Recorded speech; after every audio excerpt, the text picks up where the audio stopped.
여기가 내 무덤이 될 거다. 이수연 중위. 박도준 소령의 목소리는 어둠 속에서 흙먼지처럼 버석하게 울렸다. 그의 목소리에는 경멸과 함께 상황을 완벽하게 통제하고 있다는 잔인한 희열이 가득 담겨 있었다.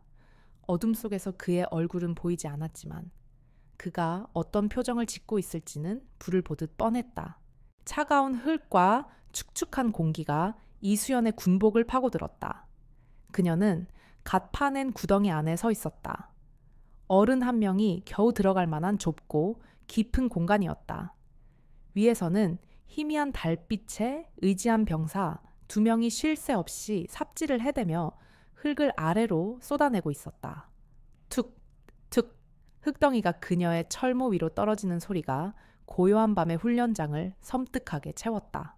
여군 나부랭이가 최전방 강습대대에 지원했을 때부터 알아봤지. 뭔가 보여주고 싶었나? 남자들 이겨먹고 싶었어. 박소련근 구덩이 가장자리에 서서 아래를 내려다보며 비웃음을 흘렸다. 그는 군화발로 주변 흙을 툭툭 차며 그녀의 신경을 긁었다. 흙 부스러기들이 그녀의 얼굴로 후드득 떨어졌다. 그의 말은 계속해서 칼날처럼 날아와 그녀의 주위를 맴돌았다. 내년 같은 것들은 후반기에서 커피나 타는 게 딱이야. 어디서 감히 전투 병가에 기어들어와 여기가 어떤 곳인 줄은 알고 온 건가. 여긴 네가 상상하는 그런 소꿉 장난하는 곳이 아니라고. 그의 모든 단어에는 여성이라는 존재 자체에 대한 뿌리 깊은 혐오가 배어 있었다. 흙은 점점 차올라 그녀의 발목을 뒤덮고 종아리까지 올라왔다. 흙의 무게가 발을 묶기 시작했지만 이수연은 미동도 하지 않았다. 그녀는 그저 숨을 고르며 위를 올려다볼 뿐이었다. 어둠 속에서도 그녀의 눈은 침착하게 빛나고 있었다. 그것은 공포에 질린 눈이 아니었다. 오히려 모든 상황을 분석하고 기록하는 관찰자의 눈빛에 가까웠다. 박소령은 그녀의 침묵이 마음에 들지 않는다는 듯 혀를 찼다. 그는 더 자극적인 말이 필요하다고 생각했다. 이 특별 훈련은 내 정신을 개조하기 위한 거다. 여기서 하룻밤만 묻혀 있어 보면 네가 얼마나 나약한 존재인지 깨닫게 될 거야. 그리고 내일 아침 내 발로 전출 신청서를 쓰게 만들어주지. 울고불고 매달리면서 말이야. 하지만 그의 기대와는 달리 구덩이 아래에서는 아무런 반응도 없었다. 비명도, 울음도, 애원도 들려오지 않았다. 오직 흙더미가 무너져 내리는 소리와 삽질 소리, 그리고 그녀의 고른 숨소리만이 존재할 뿐이었다. 그 침묵은 박소령을 더욱 초조하고 분노하게 만들었다. 그는 자신이 던진 돌이 깊은 호수에 빠진 것처럼 아무런 파문도 일으키지 못하는 것을 견딜 수 없었다. 이 모든 끔찍한 상황의 시작은 정확히 일주일 전. 그녀가 지옥과도 같은 제7강습대대로 전이 본 그날부터였다. 제7강습대대는 군 내에서도 악명 높은 곳이었다. 최전방이라는 지리적 특성과 더불어 시대착오적인 군기와 가혹 행위가 만연한 곳으로 부적응자들의 종착역 혹은 권력에 밉보인 자들의 유배지로 통했다. 그리고 그 지옥의 중심에는 바로 박도준 소령이 있었다. 그날 오후 먼지를 풀풀 날리는 연병장 위로 낡은 군용 트럭 한 대가 멈춰섰다. 땡볕 아래서 반복적인 구보 훈련으로 지쳐있던 대대원들의 시선이 모두 그곳으로 쏠렸다. 트럭에서 내린 것은 그들의 예상과는 전혀 다른 인물이었다. 햇볕에 그을린 구릿빛 피부의 병사들 사이로 유난히 하얗고 가녀린 실루엣의 장교 한 명이 모습을 드러냈다. 바로 이수연 중이었다. 그녀는 키가 작고 호리호리한 체격이었다. 전투복은 그녀의 몸에 비해 조금 커 보였고 짧게 자른 머리와 화장기 없는 얼굴은 갓 임관한 소위처럼 앳되어 보이기까지 했다. 그녀의 등장은 마치 흑백 필름 속에 잘못 끼어든 컬러 사진처럼 이질적이었다. 훈련으로 단련된 병사들의 눈에는 그녀가 너무나도 연약해 보였다. 새로 온 중위님이라는데 여자잖아. 저런 몸으로 우리 대대에서 버틸 수나 있겠어. 병사들 사이에서 수군거림이 파도처럼 번져나갔다. 그들의 목소리에는 호기심보다는 의구심과 노골적인 무시가 섞여 있었다. 이곳은 여성이 특히나 저렇게 연약해 보이는 여성이 있을 곳이 아니라는 편견이 공기 중에 짙게 깔려 있었다. 그때 대대 본부 건물에서 박도준 소령이 걸어 나왔다. 그는 다부진 체격과 위압적인 인상을 가진 사내였다. 그는 턱을 치켜든 채 이수연에게 다가와 마치 물건을 감정하듯 그녀를 위아래로 훑어보았다. 그의 눈빛에는 새로 온 부하 장교에 대한 존중 따위는 찾아볼 수 없었다. 오직 여자라는 사실에 대한 경멸만이 가득했다. 이수연 중위인가? 제7강습대대에 온 걸 환영하지. 박소령은 형식적인 인사를 건넸지만 그의 말투는 차갑고 건조했다. 그는 손을 내밀었고 이수연이 악수를 청하자 마치 시험하듯 손을 힘껏 움켜쥐었다. 보통의 여성이라면 얼굴을 찌푸렸을 만한 악력이었지만 이수연은 표정 하나 바꾸지 않고 그의 손을 마주 잡았다. 최선을 다하겠습니다. 소령님. 그녀의 목소리는 작았지만 단호했다. 박소령은 그녀의 무표정한 얼굴에서 예상치 못한 단단함을 느끼고는 순간 미간을 좁혔다가 이내 다시 비웃는 듯한 표정을 지었다. 그는 이것이 그저 쓸데없는 자존심일 뿐이라고 치부해버렸다. 박소령은 그녀를 위한 특별한 부대 안내를 시작했다. 그것은 환영의 의미가 아닌 명백한 기선제압과 협박이었다. 그는 일부러 가장 혹독한 훈련이 진행 중인 장애물 훈련장으로 그녀를 데려갔다. 비 오듯 땀을 흘리며 진흙탕을 구르는 병사들을 가리키며 그는 말했다. 여기는 후방의 안락한 사무실이 아니야. 이 중위, 우리 대대원들은 매일같이 목숨을 걸고 훈련한다. 체력이 없으면 살아남을 수 없는 곳이지. 이해했나? 그의 말은 명백히 이수연의 신체적 약점을 겨냥하고 있었다. 그는 그녀가 겁을 먹거나 주눅이 들기를 기대했다. 하지만 이수연은 그저 조용히 훈련장을 둘러볼 뿐이었다. 그녀의 눈은 겁에 질려있지도 그렇다고 반항심에 불타오르지도 않았다. 그저 모든 것을 빠짐없이 담아내는 카메라 렌즈처럼 고요하고 깊었다. 그녀는 박소령의 의도를 꿰뚫어 보고 있었지만 조금도 동요하지 않았다. 네, 잘 알겠습니다. 소령님. 그녀의 대답은 언제나처럼 간결하고 사무적이었다. 그의 위협이 통하지 않자 박소령의 심기는 더욱 불편해졌다. 그는 자신의 권위가 도전받았다고 느꼈다. 그는 이 새로 온 여장교의 콧대를 반드시 꺾어 놓아야겠다고 다짐했다.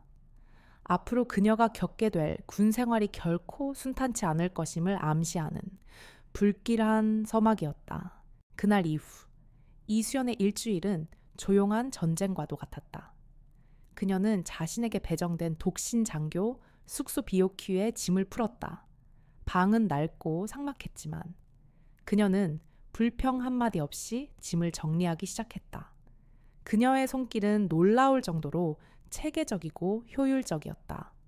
이 군복은 각을 맞춰 완벽하게 개어졌고 책상 위의 서류와 필기구는 자로 잰 듯 일렬로 정렬되었다. 그녀의 모든 행동에는 군더더기가 없었다. 아침 6시 정각에 기상해 연병장을 달리는 것으로 하루를 시작했다. 처음에는 모두가 그녀가 며칠 못 가 포기할 것이라고 생각했다. 박소령은 일부러 구보 속도를 극한까지 끌어올리며 그녀를 괴롭혔다. 숨이 턱까지 차오르고 다리가 천근망은 무거워졌지만 이수연은 결코 멈추지 않았다.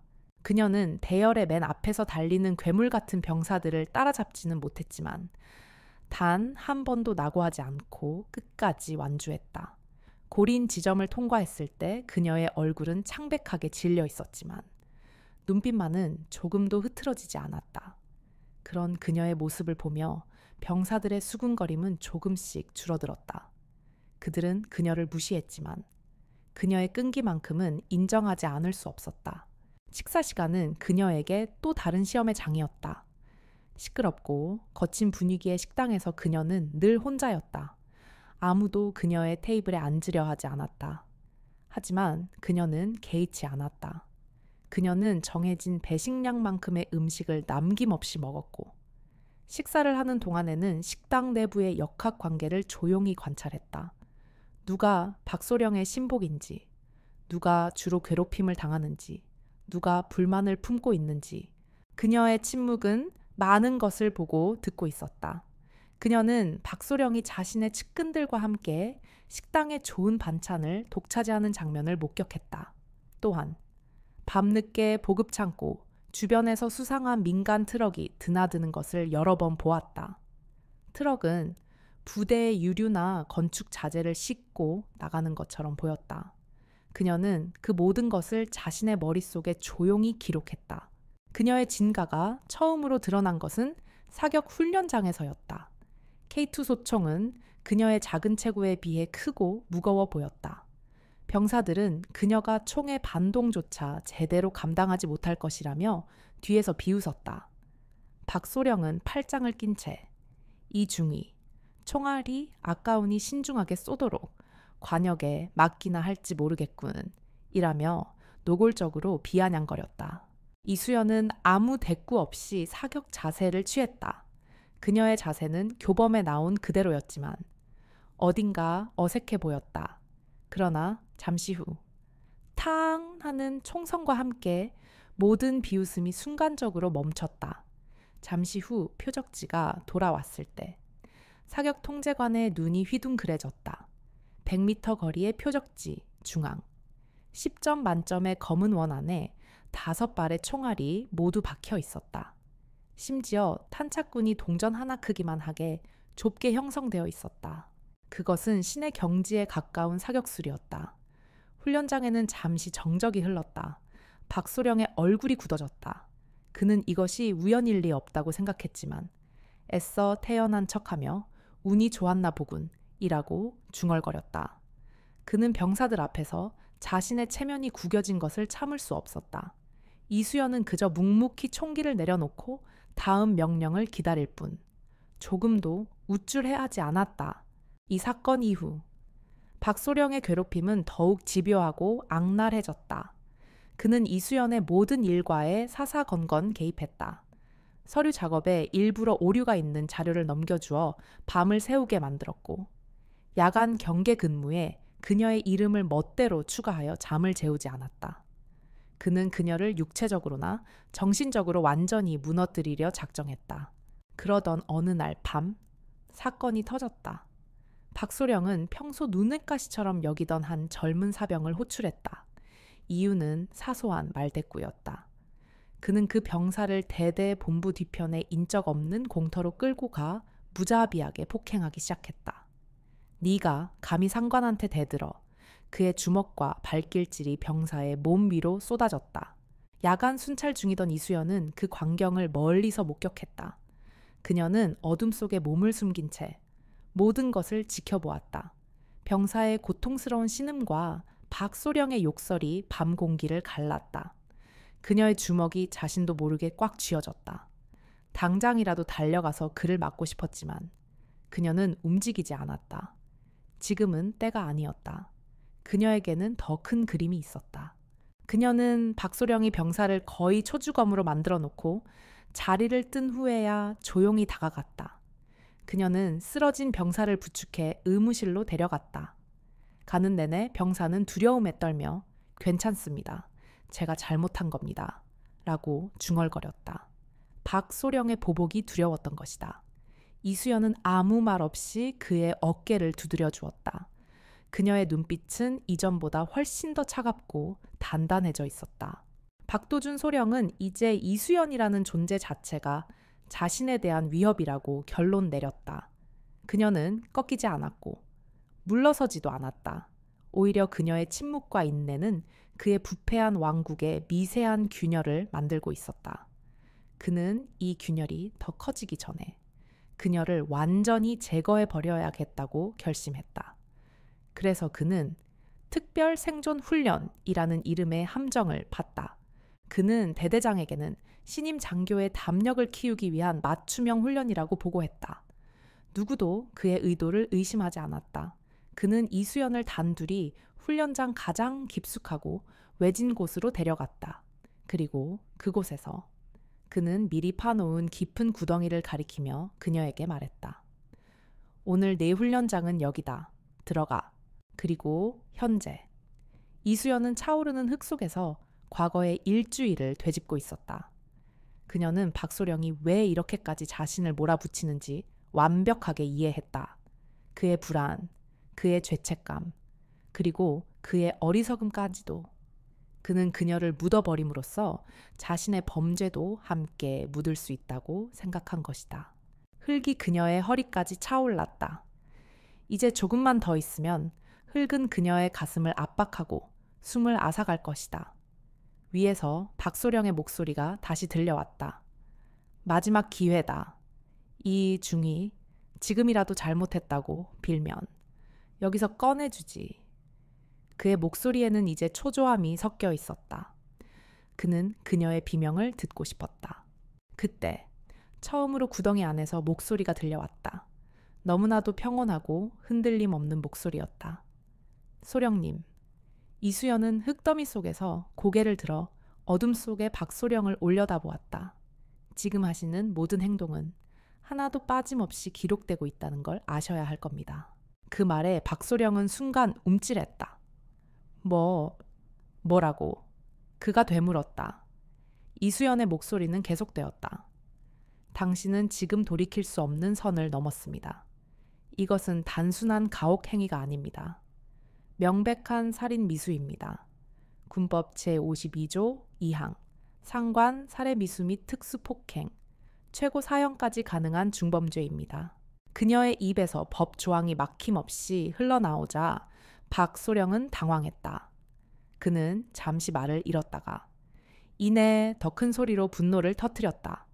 이 미친년이 지금 누굴 가르치려 들어 여기가 법정인 줄 알아? 닥치고 묻히기나 해. 그는 겁을 먹은 자신을 감추기 위해 더욱 난폭하게 행동했다. 더 빨리 묻어버려. 병사들의 삽질이 빨라졌다. 흙이 쏟아져 내리는 속도가 거세졌다. 이제 흙은 그녀의 어깨까지 차올랐다. 하지만 그녀의 눈은 여전히 박소령을 향해 있었다. 그 눈에는 더 이상 평범한 중위의 모습이 없었다. 그곳에는 법을 집행하는 심판자의 차가운 분노와 확신이 서려 있었다. 박도준 소령은 자신이 지금 누구를 땅에 묻고 있는지 전혀 알지 못했다. 그는 자신의 무덤을 스스로 파고 있었다. 사격장에서의 소동 이후 이수연에 대한 박도준 소령의 압박은 더욱 노골적이고 치밀해졌다. 그는 그녀의 사격술이 단순한 우연이 아님을 직감했다. 그 완벽한 탄착구는 수년간의 훈련으로만 가능한 경지였다. 그것은 그녀가 자신의 예상보다 훨씬 더 복잡한 인물일 수 있다는 불쾌한 신호였다. 그는 그녀의 정체를 파헤치기보다는 싹부터 잘라버리는 쪽을 택했다. 그는 훈련 강도를 비정상적으로 높여 그녀를 육체적 한계로 몰아붙였다. 어느 날 새벽, 그는 완전 군장 구보 훈련을 명령했다. 하지만 그는 이수연의 군장낭에 몰래 추가적인 모래주머니 2개를 더 집어넣었다. 그녀의 체구에는 감당하기 힘든 무게였다. 훈련이 시작되자 이수연은 금세 대열의 뒤로 처지기 시작했다. 어깨를 짓누르는 무게에 숨이 턱까지 차올랐다. 다리는 납덩이처럼 무거웠고 등줄기를 타고 흐르는 땀은 눈으로 들어가 시야를 흐리게 만들었다. 병사들은 뒤처지는 그녀를 곁눈질하며 지나쳐갔다. 그들의 눈빛에는 동정심과 경멸이 뒤섞여 있었다.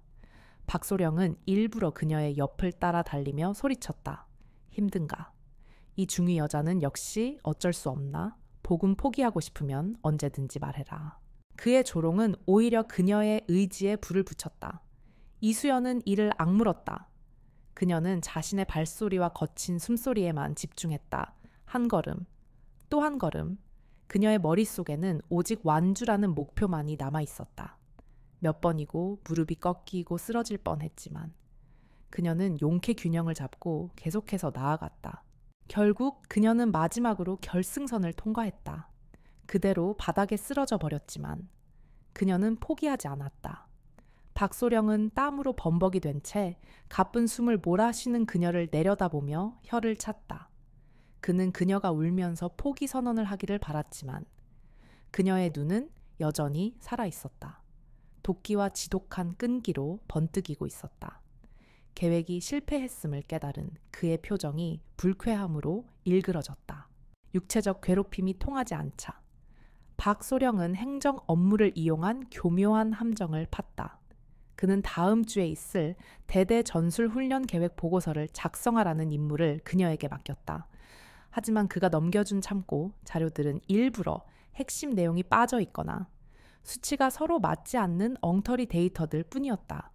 그는 그녀가 엉터리 보고서를 작성하면 모든 장교들이 모인 회의석상에서 그녀를 무능한 장교로 몰아 망신을 줄 계획이었다. 이수연은 밤늦게까지 사무실에 남아 서류 더미와 씨름했다. 그녀는 자료를 검토하면서 금세 이상한 점들을 발견했다. 보급된 탄약의 수와 훈련에 필요한 예상 소모량이 맞지 않았고 유류 재고량은 이전 분기 보고서와 큰 차이를 보였다. 박소령의 의도를 간파한 그녀는 쓴웃음을 지었다. 그는 너무나도 허술했고 자신의 부패를 감추는 데 급급했다. 그녀는 밤을 새워 기존 자료들을 비교 분석하고 논리적인 추론을 통해 빠진 부분들을 채워나갔다. 다음 날 아침 회의 시간, 박소령은 의기양양하게 이수연에게 발표를 지시했다.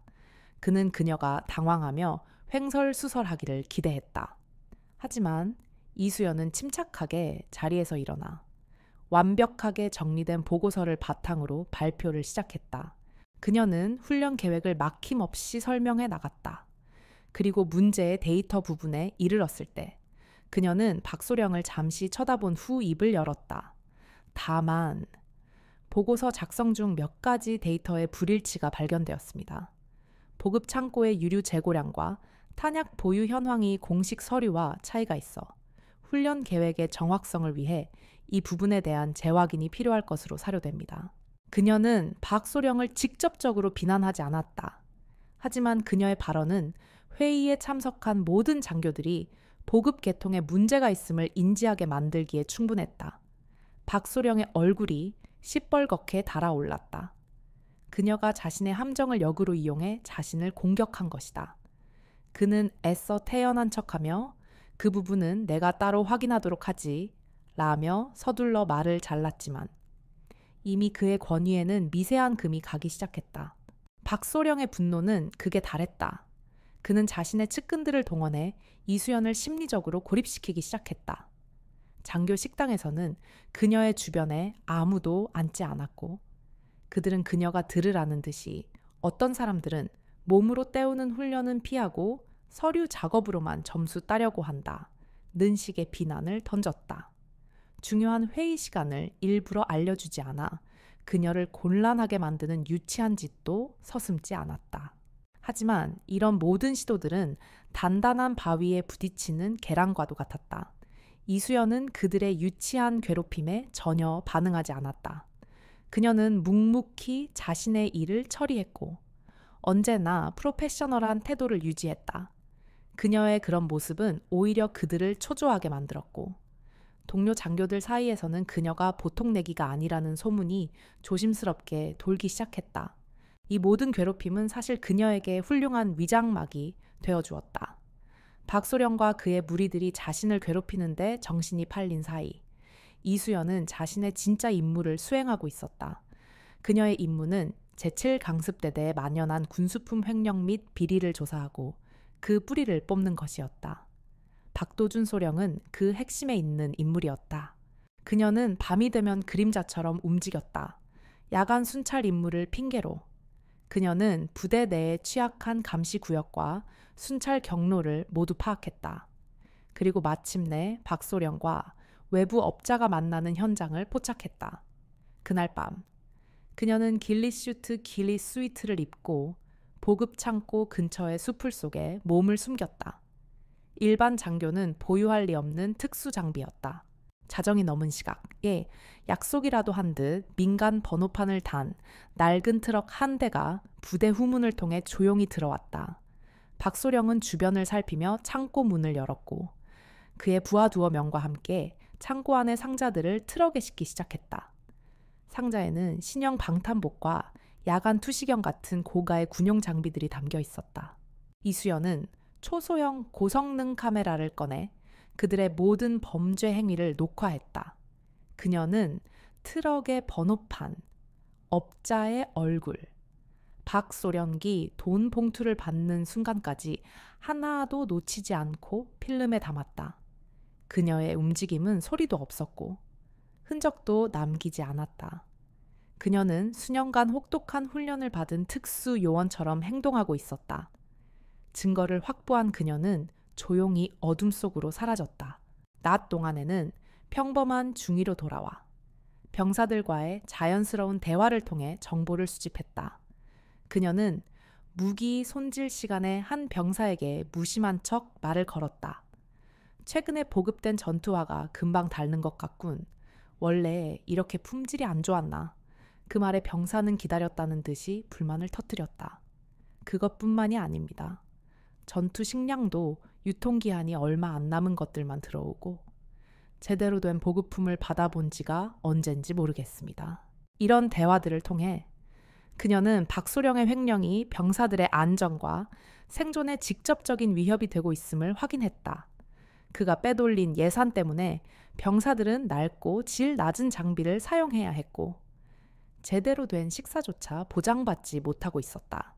이것은 단순한 비리를 넘어 부하들의 목숨을 담보로 자신의 배를 채우는 용서할 수 없는 범죄였다. 그녀의 마음속에서 박소령에 대한 평가는 부패한 군인에서 처리해야 할 적으로 바뀌고 있었다. 그녀의 조사가 막바지에 이를 무렵 그녀의 결심을 더욱 굳히게 만드는 사건이 발생했다.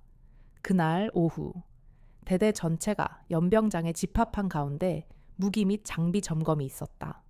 그 과정에서 이제 갓 자대에 배치된 지 한 달도 채 안 된 김일병이라는 병사가 자신의 K2 소총의 가스 조절기를 분실한 사실이 발각되었다. 그것은 분명 잘못된 일이었지만 신병이 흔히 저지를 수 있는 실수이기도 했다. 하지만 박소령에게는 좋은 먹잇감이었다. 그는 자신의 스트레스를 풀고 병사들 앞에서 자신의 권위를 과시할 희생양이 필요했다. 이런 정신 빠진 놈 박소령의 고함이 연병장에 울려 퍼졌다. 그는 김일병의 뺨을 무자비하게 후려쳤다. 내 놈 하나 때문에 우리 대대 전체가 위험에 빠질 수 있다는 생각은 안 해봤나. 전쟁 나면 총도 없이 싸울 건가. 그는 분노를 멈추지 않고 김일병의 배를 군화발로 찼다. 쓰러진 김일병에게 그는 얼차려를 명령했다. 머리를 땅에 박고 팔다리를 떠는 자세를 유지하게 했다. 땡볕 아래서 김일병의 얼굴은 금세 핏기가 가시고 파랗게 질려갔다. 다른 병사들은 고개를 숙인 채 아무 말도 하지 못했다. 그들 역시 두려웠기 때문이다. 이수연은 다른 장교들 대열에 서서 그 모든 광경을 지켜보고 있었다. 그녀의 얼굴은 얼음처럼 차가웠다. 그녀의 내면에서는 뜨거운 분노가 들끓었다. 그녀의 훈련 교범은 임무 완수 전까지는 절대 개입하지 말라고 가르쳤다. 하지만 그녀의 양심은 저 악행을 당장 멈추라고 소리치고 있었다. 그녀는 주먹을 너무 꽉 쥔 나머지 손톱이 손바닥을 파고들었다. 피가 배어 나오는 것 같았지만 그녀는 고통을 느끼지 못했다. 그녀는 박도준의 얼굴, 그의 잔인한 표정, 그리고 고통받는 김일병의 모습을 자신의 눈에, 머리에, 그리고 가슴에 새겼다. 이것이 그가 받아야 할 심판의 마지막 증거가 될 것이었다. 그날 밤, 이수연은 의무실 뒤편에서 혼자 상처를 치료하고 있는 김일병을 찾아갔다. 김일병은 그녀를 보자 화들짝 놀라며 상처를 가리려 했다. 이수연은 말없이 다가가 자신의 관물대에서 가져온 작은 연고를 건넸다. 상처가 덧나면 훈련받기 힘들어질 거다. 그녀의 목소리는 낮고 차분했다. 김일병은 잠시 망설이다가 연고를 받아 들었다. 그는 고개를 숙인 채 작은 목소리로 말했다.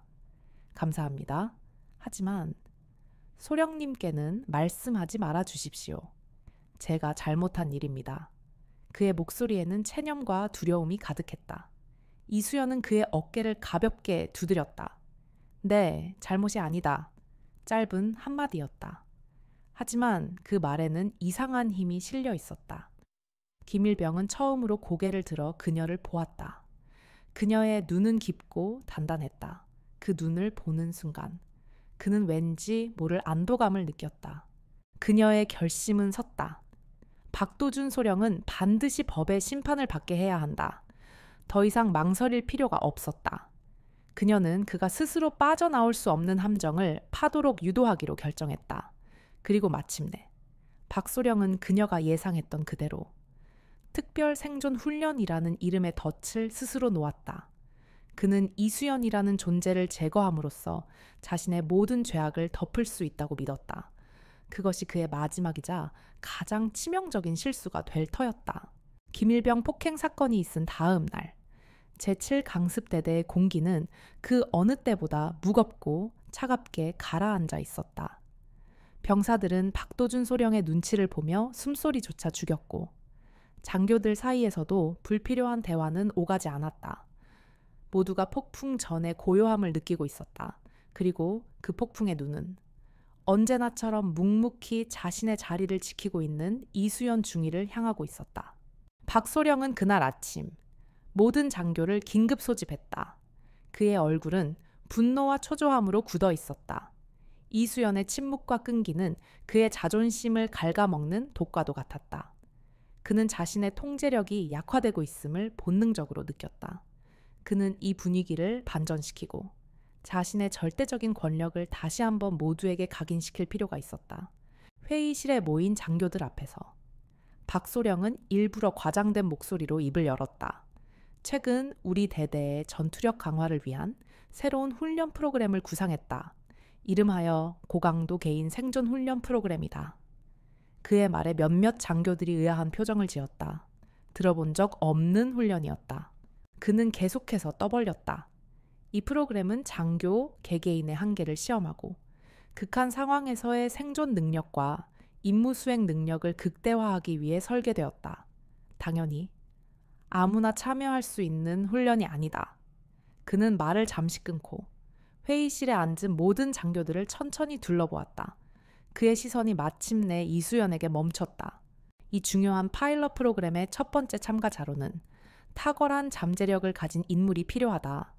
그의 입가에 비열한 미소가 걸렸다.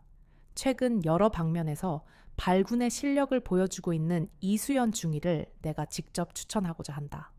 이 중위, 이 영광스러운 임무를 수행할 준비가 되었나. 그의 말은 명백한 조롱이자 함정이었다. 회의실의 모든 사람들은 그것을 알았다. 이것은 훈련이 아니라 공개적인 처벌 선고였다. 몇몇 박 소령의 측근 장교들은 재미있다는 듯 킬킬거렸고 양심이 있는 다른 장교들은 불편한 듯 시선을 피했다. 모든 시선이 이수연에게 쏠렸다. 그녀가 거부하거나 불만을 표출하거나 최소한 당황하기라도 하기를 기다렸다. 하지만 이수연은 자리에서 조용히 일어섰다. 그녀의 등은 꼿꼿했고 표정에는 아무런 변화도 없었다. 그녀는 박소령을 향해 완벽한 각도로 거수 경례를 붙였다. 명 받들겠습니다. 소령님, 최선을 다해 임무를 완수하겠습니다. 그녀의 목소리는 흔들림 없이 단단했다. 그녀의 예상치 못한 반응에 박소령의 표정이 순간 굳어졌다. 그는 그녀가 겁을 먹고 저항하는 그림을 상상했었다. 하지만 그녀는 마치 기다렸다는 듯이 너무나도 순순히 그의 덫 안으로 걸어 들어왔다. 그 모습은 오히려 그를 불안하게 만들었다. 그는 자신의 계획에 무언가 빠진 부분이 있는 것 같은 불길한 예감에 사로잡혔지만 이미 내뱉은 말을 주워 담을 수는 없었다. 훈련은 바로 그날 오후에 시작되었다. 박소령은 지원 병력은 필요 없다며 자신이 직접 이수연을 훈련 장소까지 인솔하겠다고 나섰다. 낡은 군용 지프의 조수석에 이수연을 태운 그는 마치 사냥감을 싣고 가는 사냥꾼처럼 의기양양하게 운전대를 잡았다. 지프는 익숙한 부대의 풍경을 뒤로하고 점점 더 깊고 험준한 산악 지형으로 향했다. 포장도로는 금세 끊기고 지프는 비포장 산길을 덜컹거리며 나아갔다. 창밖으로는 사람의 발길이 거의 닿지 않은 듯한 원시적인 자연이 펼쳐졌다. 이곳은 군대의 규율과 질서가 닿지 않는 오직 약육강식의 법칙만이 지배하는 야생의 땅이었다. 박소령이 자신의 왕국이라고 여기는 곳이기도 했다. 그는 운전을 하며 끊임없이 떠들어댔다. 그것은 이수연의 정신을 갉아먹기 위한 심리전이었다. 이곳 산세가 어떤 줄 아나. 이 중위 베테랑 특전사들도 길을 잃고 조난당하기 십상인 곳이지. 밤이 되면 멧돼지나 독사 같은 짐승들도 출몰하고. 그는 일부러 끔찍한 이야기들을 늘어놓았다. 예전에 말이야, 나를 얕보고 객기를 부리던 놈이 하나 있었지. 여기서 혼자 하룻밤을 버텨보겠다고 큰소리치다가 다음 날 아침에 계곡 아래서 다리가 부러진 채로 발견됐어. 결국 의가사 제대했지. 군생활 끝장난 거야. 그의 이야기 속 주인공은 명백히 이수연을 가리키고 있었다.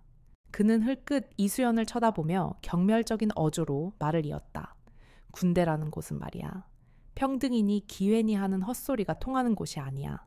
여긴 힘이 지배하는 곳이라고. 순수하고 단순한 물리적인 힘 말이야. 너 같은 온실 속 화초는 절대 이해할 수 없는 세계지. 하지만 이수연은 그의 도발에 전혀 반응하지 않았다. 그녀는 창밖을 바라보며 빠르게 변하는 풍경을 눈에 담고 있었다. 그녀는 겁을 먹은 것이 아니었다.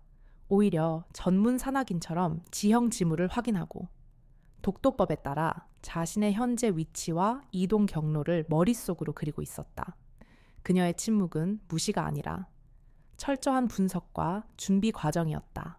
참다 못한 박소령이 신경질적으로 물었다. 지금 내 말이 들리기는 하는 건가? 그때서야 이수연은 고개를 돌려 그를 바라보았다. 그녀의 눈은 고요한 호수처럼 평온했다. 네, 듣고 있습니다. 소령님, 그런데 이번 훈련의 교정 규칙, Rules of Engagement은 어떻게 됩니까? 가상의 적군이 설정되어 있습니까? 그녀의 질문은 너무나도 실무적이고 전문적이어서 박소령은 순간 말을 잃었다. 그는 그녀가 울먹이며 애원하거나 최소한 두려워하는 기색이라도 보여주기를 바랐다. 하지만 그녀는 이미 이 훈련을 하나의 임무 미션으로 받아들이고 그 성공을 위한 변수들을 계산하고 있었다. 그는 마치 단단한 강철 벽에 따대고 소리치는 듯한 무력감을 느꼈다. 얼마나 더 달렸을까? 지프는 마침내 나무가 듬성듬성한 황량한 계곡 입구에 멈춰 섰다. 주변에는 거친 바위들과 금방이라도 사람을 삼킬 듯한 어두운 숲, 그리고 세차게 흐르는 계곡물 소리뿐이었다. 박소령은 차에서 내리며 이수연에게 명령했다. 내려라. 여기가 내 훈련장이다. 그는 계곡 건너편에 아득하게 보이는 험준한 산봉구리를 손으로 가리켰다. 오늘 내 임무는 동이 트기 전까지 저 봉구리 정상에 오르는 것이다. 지급되는 장비는 이 나이프 한 자루와 수통 하나가 전부다. 지도도, 나침반도, 무정이도 없다. 네가 가진 모든 것을 증명해봐라. 그것은 불가능한 임무였다. 전문 산악 장비 없이는 야간에 저 험한 산을 오르는 것은 자살 행위나 다름없었다. 명백한 실패와 부상을 유도하는 악의적인 함정이었다. 박소령은 그녀에게 다가가 안전 점검을 하겠다며 그녀의 군복 주머니를 뒤졌다. 그는 그녀가 몰래 숨겨온 작은 에너지바 하나를 발견하고는 비웃으며 빼앗았다. 진짜 군인은 이런 간식 따위는 필요 없어. 그는 마지막으로 그녀의 얼굴 바로 앞까지 다가섰다. 그의 입에서 역겨운 담배 냄새가 확 풍겨왔다. 분명히 말해두지. 중이, 널 도와주러 올 사람은 아무도 없다. 길을 잃고 추위에 떨며 엄마를 부르며 울고 싶어질 때. 이 모든 게 네가 자초한 일이라는 걸 기억해라. 지금이라도 포기하고 잘못했다고 빌면 채 태워줄 수도 있다. 그렇지 않으면 여기서 죽든 살든 내 운명이야. 그의 협박이 정점에 달한 순간 이수연은 조용히 고개를 들어 그의 눈을 정면으로 마주했다. 그 순간 박소령은 자신도 모르게 움찔하며 뒷걸음질 쳤다. 그녀의 눈은 더 이상 평범한 여군 장교의 눈이 아니었다. 그곳에는 모든 것을 꿰뚫어 보는 듯한 깊고 차가운 심연이 자리 잡고 있었다. 두려움도 분노도 아닌 상대를 완벽하게 분석하고 평가하는 포식자의 눈빛이었다. 그는 처음으로 정체 모를 두려움을 느꼈다. 이수연은 조금도 흔들림 없는 목소리로 그의 말을 잘랐다. 임무 내용은 잘 숙지했습니다. 소령님, 그럼 새벽에 접선 지점에서 뵙겠습니다. 그녀는 살아서 돌아오겠다가 아닌 임무 완수 후의 보고를 당연시하는 용어를 사용했다. 그녀의 절대적인 자신감은 박소령의 마지막 남은 이성마저 끊어버렸다. 이 건방진 년이 분노로 얼굴이 시뻘개진 그는 미친 듯이 소리치며 지프 쪽으로 달려갔다. 그는 운전석에 올라타 시동을 걸며 창밖으로 고개를 내밀어 악을 썼다. 그래, 어디 한번 해봐라. 내년이 얼마나 잘났는지. 하지만 명심해라. 산에 오르기도 전에 진짜 지옥을 맛보게 될 테니. 그의 말은 불길한 예언처럼 들렸다. 박소령은 지프를 몰아 쏜살같이 사라졌다. 하지만 그는 멀리 가지 않았다. 그는 계곡의 커브를 돌자마자 차를 세우고 그곳에서 대기하고 있던 자신의 신복 2명과 합류했다. 산 정상에 오르는 것은 애초에 거짓말이었다. 그것은 그녀를 이곳으로 유인하기 위한 미끼에 불과했다. 그의 진짜 계획은 훨씬 더 잔인하고 뒤틀려 있었다. 이수연이 임무를 수행하기 위해 첫 발을 내딛는 순간 숲속에 숨어있던 박소령과 그의 부하들이 그녀를 덮쳤다. 그들은 3명이었고 모두 이수연보다 체격이 훨씬 좋았다. 그녀는 잠시 저항하는 듯 했지만 이내 수적 열세를 인정하고 순순히 제압당했다. 그녀는 그들이 어디까지 가는지, 그들의 죄악이 얼마나 깊은지 직접 확인해야만 했다. 그들은 그녀의 팔을 거칠게 붙잡아 질질 끌고 갔다. 그들이 향한 곳은 숲속 깊은 곳에 미리 파놓은 마치 무덤 같은 깊은 구덩이 앞이었다. 박소령은 흙먼지를 뒤집어 쓴 채 거친 숨을 몰아쉬는 이수연을 구덩이 안으로 밀어 넣었다. 산은 무슨 얼어 죽을 산. 여기가 바로 내년의 훈련장이다. 그리고 내 무덤이 될 거다. 그의 광기 어린 외침과 함께 흙을 파내는 삽질 소리가 섬뜩하게 울려 퍼지기 시작했다. 그렇게 현재와 과거의 시간이 하나로 합쳐지며 모든 조각들이 맞춰졌다. 이수연은 자신이 이 함정의 모든 과정을 정확히 예측했음을 깨달았다. 이제 남은 것은 이 어둡고 깊은 구덩이 속에서 심판의 서막을 여는 것뿐이었다. 삽질 소리가 멎었다. 그것은 이수연이 들을 수 있는 마지막 외부의 소리였다. 잠시 후 그녀의 머리 위로 육중한 흙더미가 와르르 쏟아져 내렸다. 마지막 남았던 한 줌의 달빛마저 사라지며 그녀는 완벽한 어둠과 침묵 속에 갇혔다. 박도준 소령은 그의 잔인한 의식을 끝마쳤다. 그는 그녀를 산채로 묻어버렸다. 이제 그녀의 세상에 남은 것은 오직 흙의 압력과 스며드는 냉기, 그리고 자신의 감각뿐이었다. 흙은 단순한 흙이 아니었다. 그것은 살아있는 생물처럼 그녀의 온몸을 옥죄어 왔다. 발목부터 종아리, 허벅지를 지나 허리와 가슴까지. 흙의 무게는 상상 이상이었다. 그녀의 폐가 압박당하며 숨을 쉴 수 있는 공간이 점점 줄어들었다. 보통 사람이라면 이 순간 극도의 공포와 폐소공포증으로 인해 이성을 잃고 발버둥 쳤을 것이다. 산소를 미친 듯이 소모하며 자신의 무덤을 더욱 단단하게 다지는 결과를 초래했을 것이다. 하지만 이수연은 그러지 않았다. 그녀의 몸은 돌처럼 굳어 미동도 하지 않았지만 그녀의 정신은 그 어느 때보다도 맑고 차갑게 깨어 있었다. 그녀는 가장 먼저 호흡을 제어하기 시작했다. 짧게 들이쉬고 아주 길고 천천히 내쉬었다. 이것은 그녀가 특수부대에서 생존 훈련을 받을 때 가장 먼저 배운 기술이었다. 제한된 공간에서 산소 소모를 최소화하고 공황 상태에 빠지려는 신체의 본능적인 반응을 이성으로 억누르는 기술. 그녀의 심장 박동이 점차 느려지고 안정되기 시작했다. 그녀는 눈을 감았다. 어차피 아무것도 보이지 않았지만 시각을 차단함으로써 다른 감각을 극대화하기 위함이었다. 그녀는 자신의 몸을 누르는 흙의 질감을 느꼈다. 축축한 점토와 모래, 그리고 작은 돌멩이들이 섞여 있었다. 다행히도 땅이 완전히 마르거나 단단하지는 않았다. 최근에 비가 내린 덕에 흙은 아직 무르고 움직일 여지가 있었다. 그녀의 귓께는 자신의 심장 소리와 혈액이 흐르는 소리만이 희미하게 들려왔다.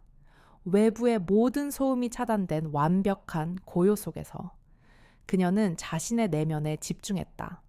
박도준 소령의 얼굴이 떠올랐다. 그의 광기 어린 눈, 경멸의 찬 목소리, 그리고 자신의 죄악을 감추기 위해 더 큰 죄악을 저지르는 그의 어리석음. 이수연은 생각했다. 그는 선을 넘었어. 이것은 더 이상 군대 내의 가혹행위나 비리조사의 차원이 아니었다. 이것은 명백한 살인 의도를 가진 범죄 행위였다. 박도준은 이수연이라는 한 명의 장교를 묻으려 한 것이 아니었다. 그는 군대의 명예와 규율, 그리고 인간으로서의 최소한의 존엄성마저 함께 묻어버린 것이다. 그녀의 임무는 이제 새로운 국면을 맞이했다. 박도준은 단순한 조사 대상이 아니라 당장 제거해야 할 위험 요소, 즉 적으로 규정되었다. 그녀의 머릿속에서 수많은 계획들이 빠르게 시뮬레이션 되기 시작했다. 이 상황을 어떻게 탈출할 것인가? 탈출한 후에 어떤 조치를 취할 것인가? 그리고 박도준과 그의 공범들에게 어떤 대가를 치르게 할 것인가? 그녀는 공포 대신 차가운 분노를 연료로 삼았다. 이 분노는 그녀를 흥분시키거나 판단력을 흐리게 만들지 않았다. 오히려 그녀의 정신을 더욱 예리한 칼날처럼 벼려주었다. 그녀는 이 구덩이가 자신의 무덤이 아니라 박도준의 파멸이 시작될 요람이 될 것임을 확신했다. 그는 스스로 괴물을 깨우는 실수를 저지른 것이다. 한편 구덩이 밖에서는 박도준이 마지막 삽질을 마친 부하들과 함께 자신의 작품을 내려다보고 있었다.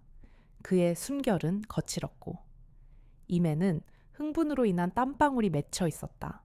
그는 자신이 무언가 대단한 일을 해냈다고 생각했다. 감히 자신의 권위에 도전한 건방진 여자를 완벽하게 굴복시켰다는 승리감에 도취해 있었다. 그의 옆에 서 있던 부하 중 한 명인 김 상사가 불안한 목소리로 물었다. 소령님, 이러다가 정말 큰일 나는 거 아닙니까? 저러다 죽기라도 하면? 그의 목소리는 미세하게 떨리고 있었다. 아무리 썩어 빠진 군인이라도. 사람을 산채로 묻는 행위는 본능적인 공포와 죄책감을 불러일으켰다. 박도준은 그런 그를 한심하다는 듯이 쳐다보며 코웃음을 쳤다. 죽긴 누가 죽어. 전혀 멘탈을 박살 내놓겠다는 거지. 군대 쓴맛을 보여줘야 기어오르지 않는 법이야. 내일 아침에 우리가 와서 파주면 질질 짜면서 살려줘서 고맙다고 빌게 될걸. 그럼 전출 신청서에 순순히 도장 찍고 꺼지겠지.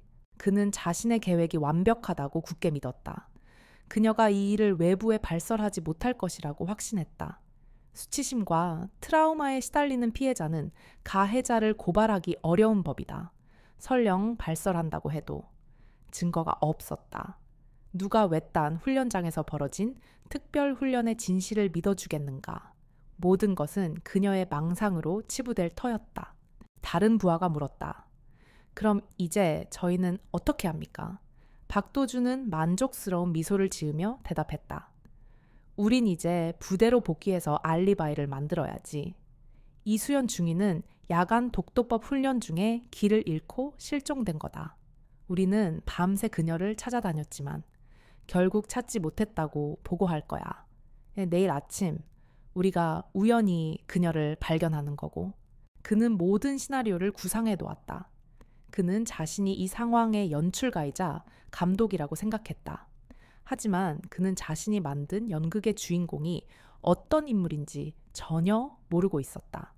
그는 자신이 상대하는 것이 순한 양이 아니라 양의 탈을 쓴 호랑이라는 사실을 꿈에도 상상하지 못했다. 박도준은 마지막으로 자신이 만든 흙무덤을 향해 경멸적으로 침을 뱉었다. 푹 쉬어라. 이 중위, 내 주제를 파악할 좋은 시간이 될 거다.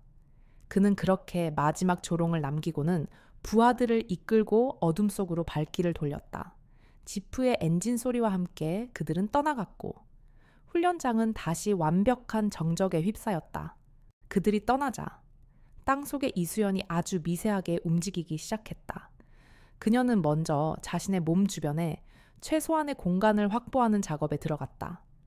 그녀는 뱀처럼 몸을 꿈틀거리며 팔과 다리를 아주 천천히 움직여 흙을 다지고 밀어냈다. 1mm씩, 아주 조금씩. 성급한 움직임은 흙더미를 무너뜨려 상황을 더 악화시킬 뿐이었다. 이것은 엄청난 인내심과 체력을 요구하는 작업이었다. 그녀의 근육은 비명을 질렀고 산소 부족으로 머리가 아찔해졌다. 하지만 그녀의 정신은 흔들리지 않았다. 그녀는 자신의 몸을 하나의 도구처럼 여기며 감정을 배제한 채 기계적으로 움직였다. 시간은 무의미했다. 1분이 1시간처럼, 1시간이 1분처럼 느껴졌다. 얼마나 지났을까? 그녀는 마침내 자신의 가슴 주변에 주먹 하나가 들어갈 정도의 작은 공간을 확보하는 데 성공했다. 이것은 그녀의 생명선이었다. 폐를 조금 더 자유롭게 확장할 수 있게 되면서 호흡이 한결 편안해졌다. 그녀는 잠시 움직임을 멈추고 체력을 회복했다. 그리고 다음 단계를 준비했다. 그녀는 박도준이 마지막으로 했던 말을 떠올렸다. 내일 아침에 우리가 와서 파주면 그는 그녀가 아침까지 무력하게 갇혀 있을 것이라고 확신하고 있었다. 그것이 그의 가장 큰 오산이었다. 그녀는 그의 시나리오대로 움직여줄 생각이 전혀 없었다. 이 연극의 감독은 이제부터 자신이 될 것이었다. 그녀는 군화 속에 숨겨두었던 아주 작은 도구를 꺼내기 위해 애썼다. 그것은 그녀의 소속 부대에서 특수 제작한 와이어소, 위레서였다. 머리카락처럼 가늘지만 강철보다 강한 와이어 양 끝에 작은 고리가 달린 형태였다. 일반적인 장비 검사로는 절대 찾아낼 수 없는 그녀의 마지막 비상수단이었다. 그녀는 손가락을 더듬어 자신의 군복 옷자락을 찢어 작은 천 조각을 만들었다. 그리고 그것으로 입과 코를 감쌌다. 위로 올라갈수록 흙먼지가 호흡기로 들어오는 것을 막기 위함이었다. 모든 준비는 끝났다. 그녀는 조용히 숨을 골랐다. 이제 이 어둡고 축축한 무덤에서 부활할 시간이었다. 박도준이 저지른 치명적인 실수는 그녀를 죽이지도 굴복시키지도 못했다는 것이었다. 그는 오히려 그녀에게 방역의 명분과 기회를 동시에 제공해 주었다. 고요한 훈련장의 흙무덤 아래 아무도 모르는 사이 무서운 변화가 일어나고 있었다. 그것은 절망의 끝이 아니라 무자비한 심판의 시작이었다. 완벽한 어둠과 흙의 압력 속에서 이수연의 움직임이 시작되었다. 그것은 공포에 질린 몸부림이 아니었다. 수년간의 훈련을 통해 그녀의 세포 하나하나에 각인된 계산되고 통제된 생존 기술의 발현이었다. 그녀는 먼저 자신의 입과 코 주변의 흙을 조심스럽게 밀어내 숨을 쉴 수 있는 최소한의 공간, 즉 에어 포켓을 만들었다. 그녀는 짧고 제어된 호흡으로 산소를 아끼면서 혀를 이용해 입안으로 들어온 흙먼지를 걸러냈다. 그 다음 그녀는 자신의 몸을 덮고 있는 흙의 종류와 상태를 파악했다. 다행히도 땅은 축축하고 무른 편이었다. 만약 마른 흙이나 자갈이 많은 지형이었다면 탈출은 훨씬 더 어려웠을 것이다. 모든 조건이 그녀에게 불리하지만은 않았다. 그녀는 손가락을 천천히 움직여 주변의 흙을 다지기 시작했다. 위쪽으로 무작정 파고 올라가는 것은 흙더미의 붕괴를 유발할 수 있는 어리석은 짓이었다. 대신 그녀는 자신의 몸 주변에 안정적인 공간을 만들어가며 조금씩 위쪽으로 흙을 밀어내는 터널링 툰네링 기법을 사용했다. 군화, 앞코와 철모, 심지어 팔꿈치까지 모든 것을 도구로 활용했다. 작업은 지독할 정도로 더디고 고통스러웠다. 산소 부족으로 머리가 깨질 듯 아팠고 온몸의 근육은 한계를 넘어 비명을 질렀다. 하지만 그녀의 정신력은 강철처럼 단단했다. 그녀는 고통을 객관적인 데이터로 인식할 뿐 그것에 지배당하지 않았다. 그녀의 머릿속에는 오직 하나의 목표만이 존재했다. 탈출. 그리고 방역. 얼마나 지났을까. 그녀의 손끝에 단단한 무언가가 닿았다. 이 굵은 나무뿌리였다. 일반적인 상황이라면 절망적인 장애물이었겠지만 그녀는 당황하지 않았다. 그녀는 조심스럽게 몸을 움직여 군화 밑창에 교묘하게 숨겨두었던 비장의 무기를 꺼냈다. 머리카락처럼 가늘지만 다이아몬드 코팅이 된 강철 와이어, 바로 와이어소 윌서였다. 그녀는 와이어를 뿌리 아래로 통과시킨 후 양 끝에 고리를 잡고 톱질을 시작했다. 서걱, 서걱. 좁은 공간 안에서 조용하지만 효율적인 소음이 울렸다. 단단한 나무 뿌리는 마치 두부처럼 부드럽게 잘려나갔다. 박도준이 알았다면 경악했을 최첨단 특수 장비의 힘이었다. 그는 자신이 묻은 것이 평범한 중이가 아니라는 사실을 꿈에도 몰랐다. 가장 큰 장애물을 제거하자. 작업 속도는 눈에 띄게 빨라졌다. 그리고 마침내 그녀의 손끝으로 차가운 밤 공기가 스며들어왔다. 희망의 신호였다. 그녀는 조심스럽게 구멍을 넓혔고 이내 희미한 달빛이 그녀의 얼굴 위로 쏟아져 내렸다. 그녀는 잠시 숨을 고른 뒤 남은 힘을 다해 흙더미를 헤치고 지상으로 몸을 끌어올렸다. 마침내 그녀는 자신의 무덤이 될 뻔했던 구덩이에서 완전히 빠져나왔다. 그녀는 바닥에 쓰러져 가쁜 숨을 몰아쉬지 않았다. 대신 그녀는 즉시 몸을 일으켜 주변을 경계했다. 짐승의 울음소리, 바람에 나무잎이 스치는 소리, 밤의 모든 소음들이 그녀의 예민한 감각 속으로 흘러들어왔다. 그녀는 자신이 안전하다는 것을 확인한 후에야 다음 행동으로 넘어갔다. 그녀는 몸에 묻은 흙을 능숙하게 털어내고 자신의 신체 상태를 빠르게 점검했다. 다행히 심각한 부상은 없었다. 그녀는 박소령이 경멸적으로 던져버렸던 자신의 서바이벌 나이프를 찾아 회수했다. 차가운 강철의 감촉이 그녀의 손에 익숙하게 감겼다. 이제 이 숲은 그녀에게 위협적인 공간이 아니라 자신을 숨겨줄 완벽한 은신처였다. 이수연은 주변 지형을 이용해 신속하게 이동했다. 그녀의 발걸음은 낙엽을 밟아도 소리가 거의 나지 않을 정도로 가볍고 은밀했다. 그녀는 곧 부대 전체를 조망할 수 있으면서도 나무와 바위로 몸을 가릴 수 있는 작은 언덕 위에 자리를 잡았다. 위성 신호를 잡기에 최적의 장소였다. 그녀는 군복 안쪽의 비밀 주머니에서 작고 단단한 물체를 꺼냈다. 그것은 일반적인 군용 무정이나 휴대폰이 아니었다. 무광 검은색의 특수 합금으로 만들어진 손바닥만 한 크기의 장치였다. 군용 GPS처럼 생겼지만 그 기능은 상상을 초월하는 암호화된 군용 위성 통신 장비였다. 일가의 중위는 구경조차 할 수 없는 물건이었다. 그녀는 장치의 측면에 있는 작은 버튼을 누르자 액정 화면에 복잡한 암호 입력창이 떴다. 그녀는 망설임 없이 24자리의 보안 코드를 입력했다. 코드가 확인되자 연결되기라는 문구가 잠시 떴다가 이내 녹색으로 바뀌었다. 그녀는 짧은 단축 번호 하나를 눌렀다. 신호는 지구 반대편에 있을지도 모를 누군가에게 즉시 연결되었다. 수화기에서는 아무런 잡음도 들리지 않았다. 위성통신 특유의 지연 현상도 없었다.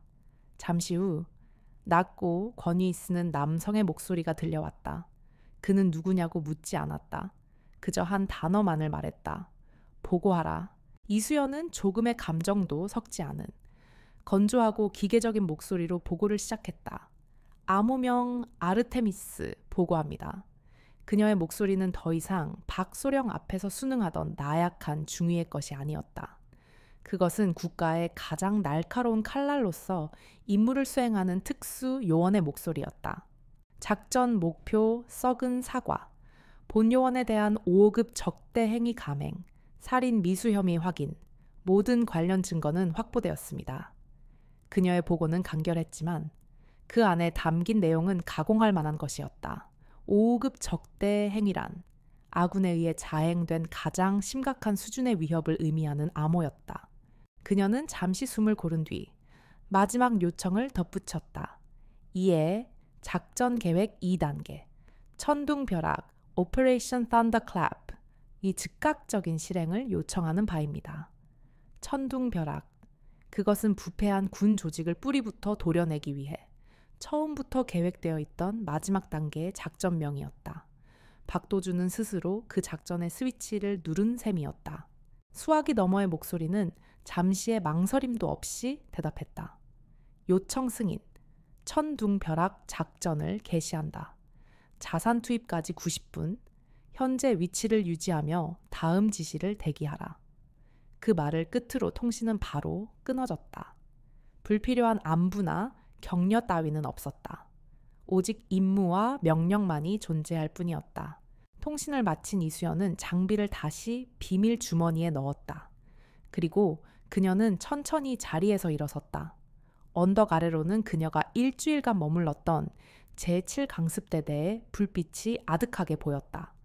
저곳에서 박도준과 그의 공범들은 아무것도 모른 채 승리의 축배를 들고 있거나 편안하게 잠을 자고 있을 터였다.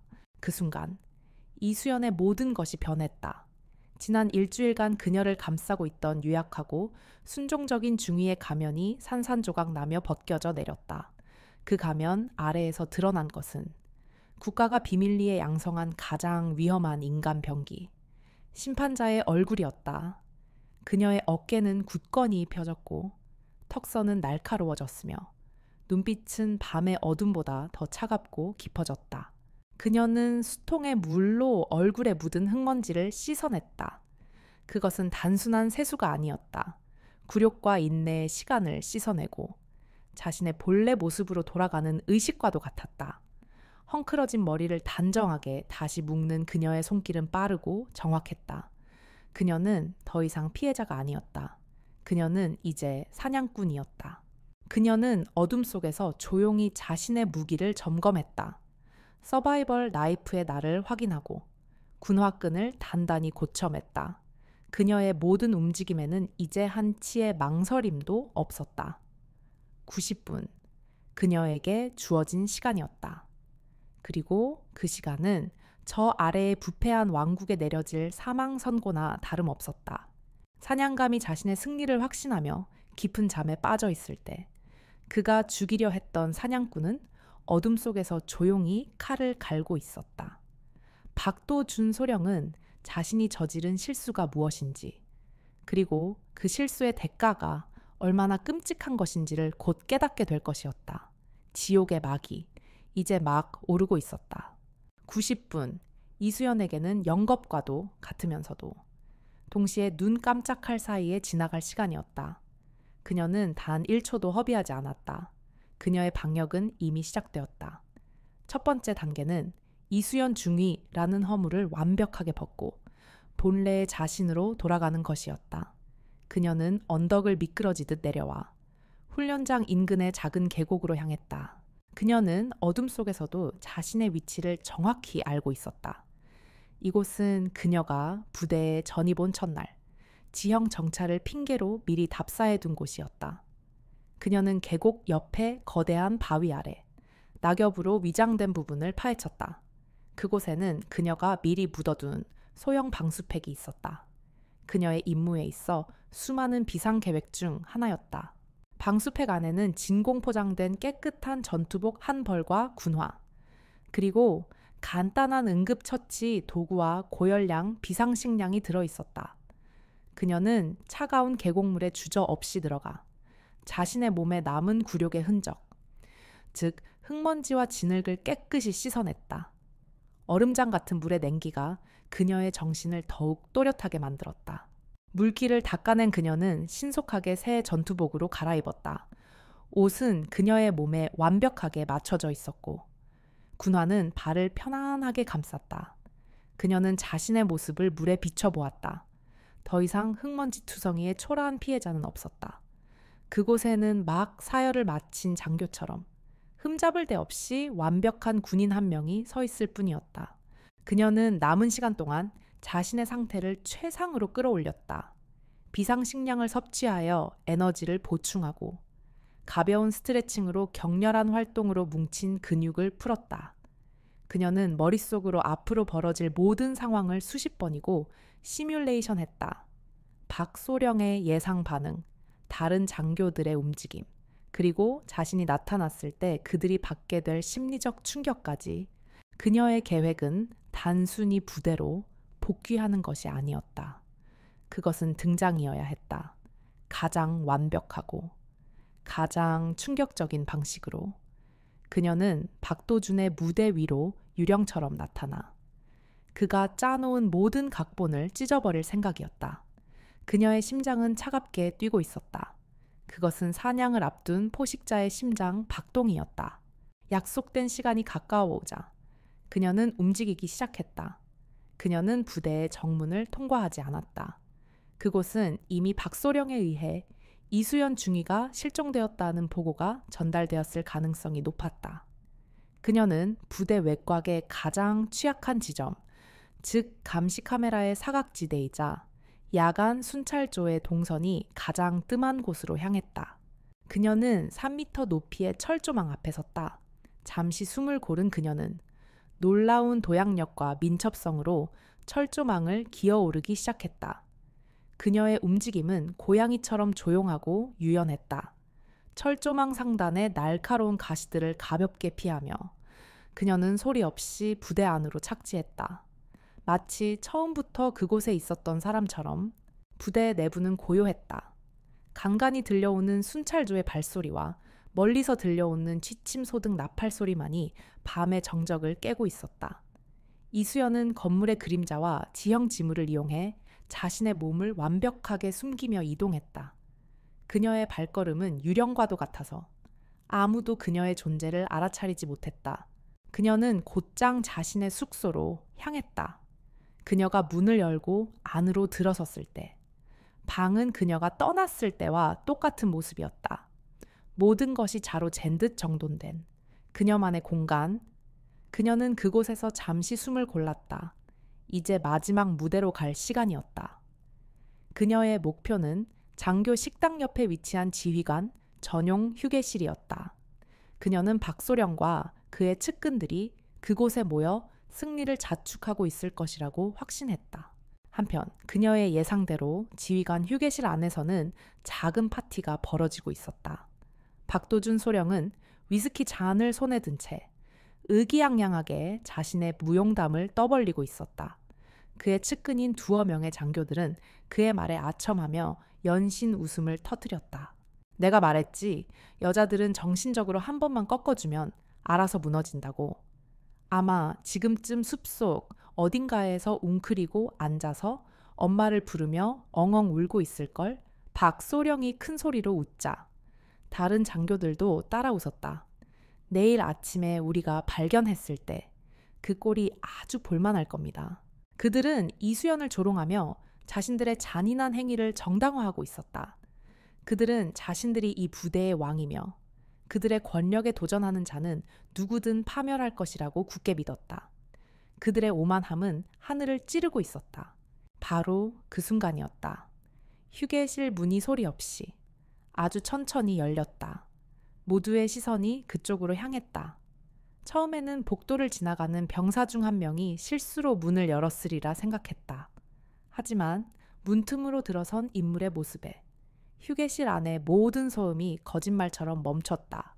웃음소리도, 잔 부딪히는 소리도, 심지어 숨소리조차도. 그곳에는 이수연 중위가 서 있었다. 그녀는 유령이 아니었다. 하지만 그 자리에 있는 모두에게 그녀는 유령보다 더 비현실적인 존재였다. 그녀의 전투복에는 흙먼지 하나 묻어있지 않았다. 머리는 단정하게 묶여 있었고 군화는 방금 닦은 것처럼 광이 났다. 그녀의 얼굴에는 피로나 공포의 흔적은 눈을 씻고 찾아봐도 없었다. 오히려 푹 쉬고 나온 사람처럼 평온하고 침착해 보였다. 박소령의 손에 들려있던 위스키 잔이 땡그랑 소리를 내며 바닥으로 떨어졌다. 값비싼 위스키와 유리 파편이 바닥에 흩뿌려졌지만 아무도 신경 쓰지 않았다.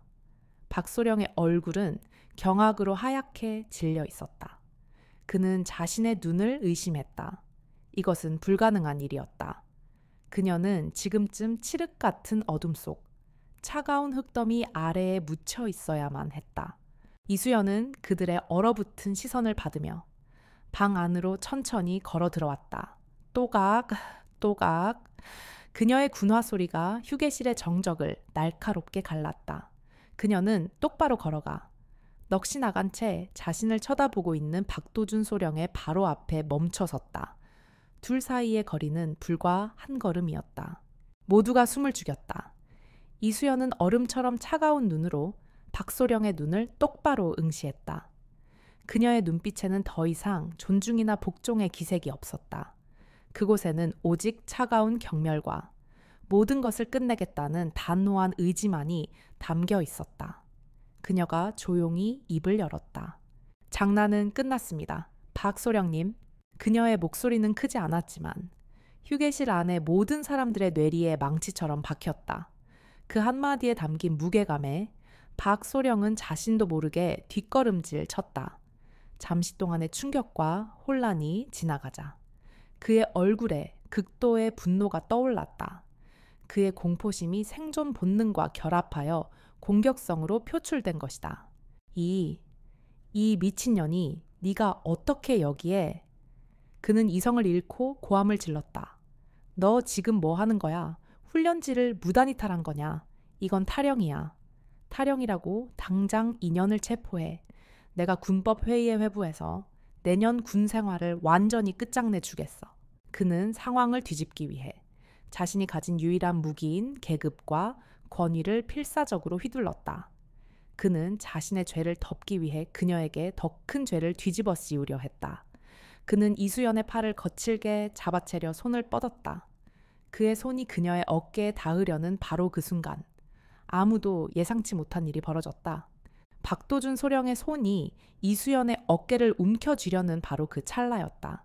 그의 손가락 끝에 그녀의 전투복 옷깃이 닿기도 전에 지축을 흔드는 굉음이 모든 것을 집어삼켰다. 두두두두두두. 건물의 창문이 격렬하게 떨리고 테이블 위에 유리잔들이 위태롭게 춤을 췄다. 그것은 천둥 소리도 포성도 아니었다. 거대한 헬리콥터가 초저공으로 비행하며 내는 위압적인 로터 소리였다.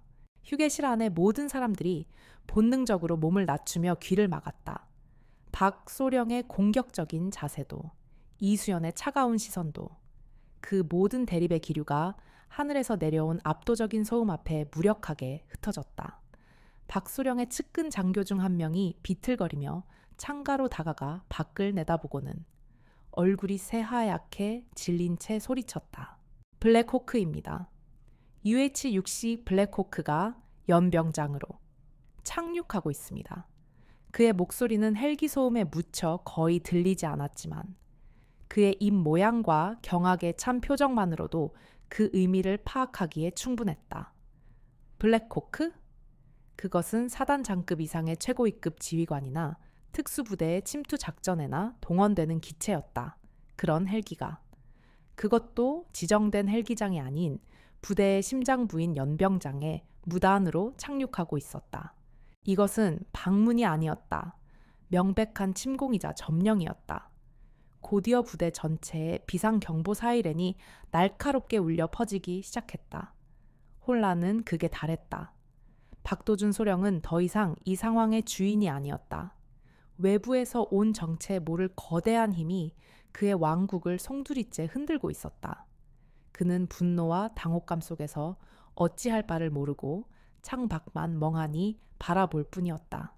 헬기의 로터가 만들어내는 거대한 흙먼지 폭풍 속에서 육중한 기체가 마침내 땅에 닿았다. 로터가 완전히 멈추기도 전에 슬라이딩 도어가 열리며 검은 그림자들이 땅으로 뛰어내렸다. 그들은 일반적인 헌병이나 병사들이 아니었다. 방탄 헬멧과 검은색 특수 전투복으로 온몸을 감싼 그들의 복장에는 그 어떤 부대 마크도 붙어있지 않았다. 오직 가슴팍에 새겨진 날카로운 칼과 방패 모양의 문장만이 그들의 소속을 말해주고 있었다. 국군 방첩사령부 Defense Security Command. 그들은 마치 한 몸처럼 움직이며 신속하게 헬기 주변에 경계 태세를 갖췄다. 그들의 손에 들린 최신형 K1 기관 단총은 침묵 속에서 위협적인 기운을 뿜어냈다. 그들의 움직임에는 한치의 망설임이나 군더더기도 없었다. 수많은 실전을 겪은 베테랑들만이 가질 수 있는 서늘하고 기계적인 효율성이었다. 잠시 후 헬기 안에서 한 남자가 모습을 드러냈다. 50대 후반으로 보이는, 그러나 허리를 꼿꼿하게 편 중년의 장성이었다. 그의 군복 어깨에는 빛나는 별 2개, 소장 메이저 제너럴 계급장이 달려 있었다. 주름진 그의 얼굴은 화관감처럼 단단해 보였고 깊은 눈은 전장의 모든 것을 꿰뚫어 볼 듯한 예리함으로 빛나고 있었다. 부대 주임원사가 허둥지둥 달려나와 그에게 경례를 붙였지만 소장은 눈길 한번 주지 않고 본부 건물을 향해 직진했다. 그의 목표는 처음부터 단 하나, 이수영과 박도준이 있는 바로 그 휴게실이었다. 무장한 방첩사 요원 2명이 그의 양옆을 호위하며 거침없는 기세로 건물 안으로 들어섰다. 휴게실 문이 거칠게 열렸다. 먼저 들어온 것은 방첩사 요원들이었다. 그들은 신속하게 방 안의 모든 인물들을 제압하듯 훑어보며 안전을 확보했다. 박소령과 그의 측근들은 얼어붙은 듯 그 자리에 서서 아무것도 하지 못했다. 그리고 마침내 소장이 모습을 드러냈다. 그의 등장은 방 안의 모든 공기를 빨아들여 진공 상태로 만드는 듯한 압도적인 존재감을 뿜어냈다. 박소령은 본능적으로 차렷 자세를 취하며 경례를 외쳤다. 충성 박도준 소령입니다. 갑자기 부대에 무슨 일로? 그의 말은 끝을 맺지 못했다. 소장은 그를 마치 길가의 돌멩이처럼 완벽하게 무시하고 지나쳤기 때문이다. 소장의 시선은 오직 한 사람, 방 건너편에 조용히 서 있는 이수연에게 고정되어 있었다. 그는 성큼성큼 걸어가 이수연의 앞에 섰다. 그리고 다음 순간 휴게실 안의 모든 사람들이 자신의 눈을 의심해야만 했다. 빛나는 별 2개를 단 현역 장성이 이제 갓대 위에서 진급했을 법한 젊은 중위 앞에서 조금의 흐트러짐도 없는 완벽한 거수 경례를 붙인 것이다. 그것은 부하에게 하는 격려의 의미가 아닌 상급자 또는 존경의 대상에게 바치는 최고의 군대 예절이었다. 소장은 경례를 유지한 채 우렁차면서도 분명한 목소리로 말했다. 그 목소리는 방 안의 모두에게 선구처럼 울려 퍼졌다. 이수연 소령, 국군 방첩사령부를 대표하여 귀관의 성공적인 비밀 임무 완수를 높이 치하하는 바이다. 소령, 중위가 아니라 소령 메이저, 그 한 단어가 폭탄처럼 터져나와 휴게실 안의 시간을 산산조각냈다. 박도준의 턱이 툭 떨어졌다. 그의 눈은 초점을 잃고 미친 듯이 흔들렸다. 다른 장교들 역시 유령이라도 본 듯한 표정으로 이수영과 소장을 번갈아 쳐다볼 뿐 누구 하나 입을 열지 못했다. 그들의 머릿속에서 지난 일주일간의 모든 일들이 재구성되며 끔찍한 진실의 윤곽이 드러나고 있었다. 이수연은 소장의 경례를 받으며 담담하게 답례했다. 충성, 임무 완수를 보고합니다. 그녀의 목소리와 태도에는 모든 것이 당연하다는 듯한 평온함이 깃들어 있었다. 마침내 소장은 경례를 풀고 얼음처럼 굳어버린 박도준을 향해 몸을 돌렸다. 그의 목소리는 이전보다 훨씬 낮고 위험하게 울렸다. 그리고 당신, 박도준 소령, 당신의 역겨운 연극은 이제 끝났다. 소장은 품속에서 붉은색 표지로 된 서류 한 장을 꺼내 그의 눈앞에 펼쳐 보였다. 이것은 국방부 장관 직권으로 발부된 긴급 체포영장이다. 본관은 지금부터 군형법 제33조 직권남용, 제48조 군용물 절도, 제62조 가혹행위 및 상관 특수폭행, 살인미수 혐의로 당신을 현 시간부로 체포한다. 소장은 자신의 부관에게 턱짓을 하며 명령했다. 기록을 위해 이수연 소령의 군번을 공식적으로 확인시켜 주도록 부관은 들고 있던 데이터 패드를 조작하더니 그 내용을 큰 소리로 읽기 시작했다. 이수연 소령, 군번 XXXXX 소속, 국군 방첩사령부 직할 제7팀 그림자, 계급 및 신분, 1급 기밀. 소장은 박도준의 넉나간 얼굴을 향해 마지막 확인 사살을 가했다. 저 군번은 일반 시스템에서는 절대 조회가 불가능한 특수 군번이다. 그림자는 국방부 장관의 직속 명령만을 수행하는 최정계 비밀 수사팀이지. 멍청한 놈, 네가 지난 일주일간 괴롭히고 모욕하고 심지어 산채로 묻으려고 했던 건 평범한 중의가 아니었어. 바로 국방부의 칼날 그 자체였다고. 모든 진실이 밝혀진 순간이었다. 박도준은 자신이 얼마나 거대한 존재에게 덤벼들었는지, 얼마나 끔찍한 실수를 저질렀는지를 깨달았다. 그의 다리가 후들거리며 힘이 풀렸다. 그는 그 자리에 주저앉을 뻔했지만 양쪽에서 다가온 방첩사 요원들이 그의 팔을 거칠게 붙잡아 일으켜 세웠다. 그의 화려했던 왕국은 그렇게 한순간에 잿더미로 변해버렸다. 국방부의 칼날. 소장의 마지막 한마디는 박도준의 남은 이성을 송두리째 베어버린 참수형 집행인의 칼날과도 같았다. 그의 머릿속에서 모든 것이 무너져 내렸다. 그의 권력, 그의 명예, 그의 미래, 그가 평생을 바쳐 쌓아 올린 모든 것들이 한낱 모래성처럼 허무하게 부서져 내리고 있었다. 그리고 그 모든 파멸의 중심에 저 여자, 이수연이 있었다. 그의 뇌는 이 끔찍한 현실을 받아들이기를 거부했다. 거부 반응은 곧 광기로 변했다. 그의 눈이 핏발로 가득 찼고 입에서는 짐승 같은 포효가 터져 나왔다. 거짓말, 전부 다 거짓말이야. 전현이 파놓은 함정이라고 적은 이수연 중위가 아니야. 저 여자는 사기꾼이야. 그는 미친 사람처럼 소리치며 주변을 둘러보았다. 자신의 충실한 부하였던 장교들, 그는 그들에게 필사적으로 외쳤다. 뭘 멍청하게 서 있기만 하는 거야. 저 년은 스파이라고. 당장 저 년을 끌어내. 하지만 그의 목소리는 공허한 메아리가 되어 돌아올 뿐이었다. 그의 부하들은 이미 공포에 질려 사시나무처럼 떨고 있었다. 그들의 시선은 박도준이 아닌 소장과 그 뒤에 선 방첩사 요원들에게 고정되어 있었다. 그 순간 박도준은 자신이 완벽하게 혼자가 되었음을 깨달았다. 충성을 맹세하던 부하들의 배신, 그것은 그의 마지막 남은 자존심마저 짓밟아 버렸다. 모든 것을 잃었다는 절망감은 곧 모든 것을 파괴하고 싶은 자살적인 충동으로 변했다. 그는 이 모든 것을 끝장내고 싶었다.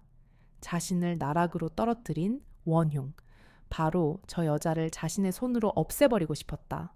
이게 같은 년 너만 없었으면 되는 거였어.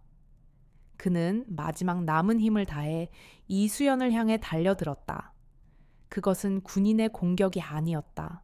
모든 것을 잃고 이성을 상실한 짐승의 마지막 발악이었다. 그의 거대한 몸이 그녀를 덮치려는 순간 방 안에 모든 사람들이 숨을 멈췄다. 하지만 이수연은 조금도 움직이지 않았다. 그녀는 피하지도 움츠러들지도 않았다. 오히려 그녀의 몸에서 힘이 쭉 빠져나가며 물처럼 부드럽고 유연한 자세로 바뀌었다.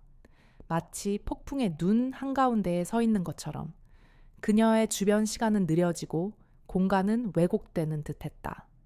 그녀의 눈은 달려드는 박도준의 모든 움직임을 한 프레임씩 분석하고 있었다. 어깨의 각도, 이 주먹의 궤적, 무게의 중심의 이동까지 박도준의 주먹이 그녀의 얼굴을 향해 날아왔다.